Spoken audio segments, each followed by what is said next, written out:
What's up guys? Welcome dito sa ating munting kusina. Sa video na ito, tuturuan ko kayo kung paano magluto ng pansit ulam, yakisoba style. At kung ikaw ay bago pa lang dito sa ating YouTube channel, please do subscribe, like, share, and hit that notification bell button para ma-inform ka sa mga bago pang masasarap nating i-upload na videos. Okay? So, simulan na natin.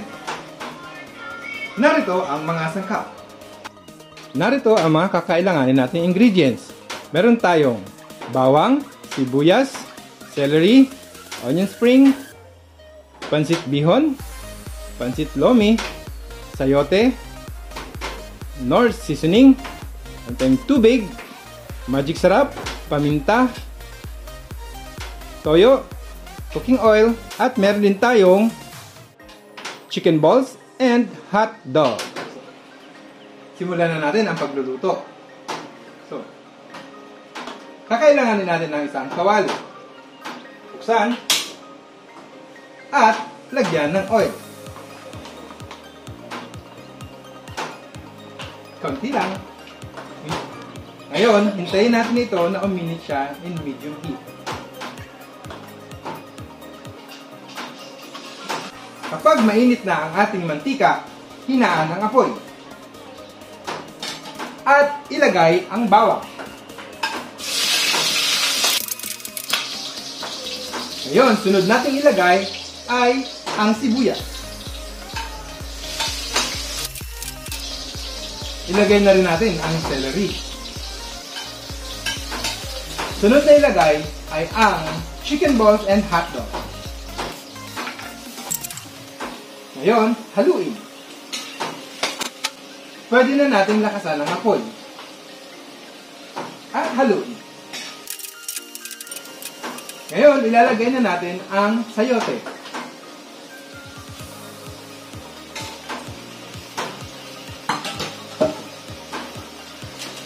Lagyan ng paminta.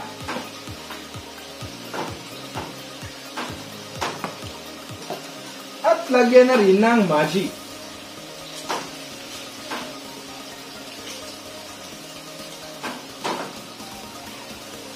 Lagyan ng Knorr seasoning.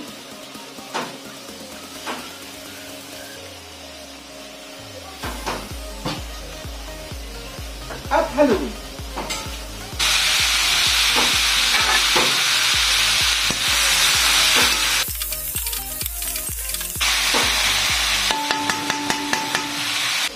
Ngayon, lalagyan na natin ito ng tubig.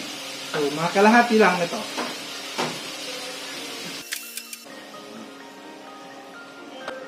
At haluin muli.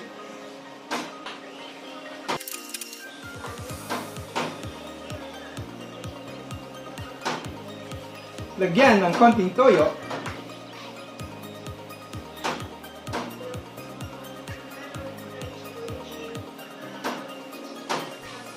So, isang kutsara lang na dito kasi maalat yung ating pansit lomi. Okay? Ngayon, haluin natin muli. At takpan. Hintayin itong kumulo. Kapag kumukulo na, pakuluan ito ng 2 minuto.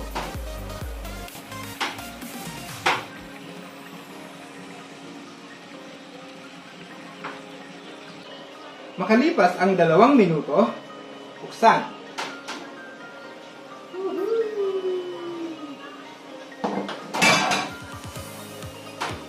At ilagay ang pansit bihon.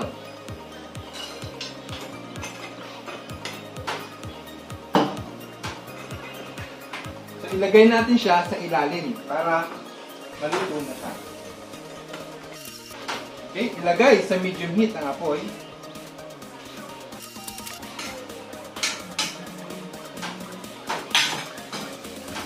At ilagay na rin ang pansit lomi.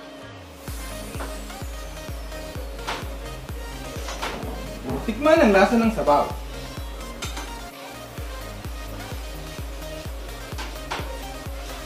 Good! Yes. Ngayon, unahin muna natin maluto yung pansit bihon sa ilalim. Pag luto na siya, that's the time na hahaluin na natin siya doon. That's the time na hahaluin na natin siya muli. Ngayon, i-check na natin kung luto na yung bihon. Tapos, haluin na natin ito.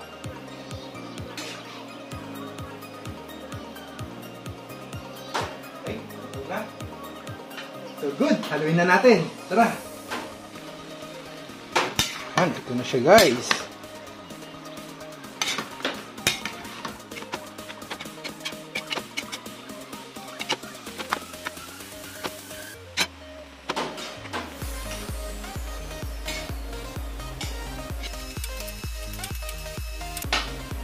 Pagkatapos nating haluin ng 3 minuto, luto na ang ating pansit ulam.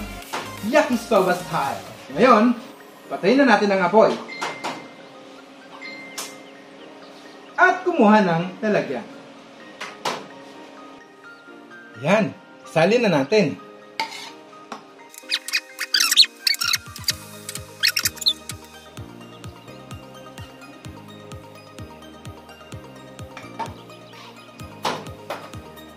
At budburan ng onion spring sa ibabaw.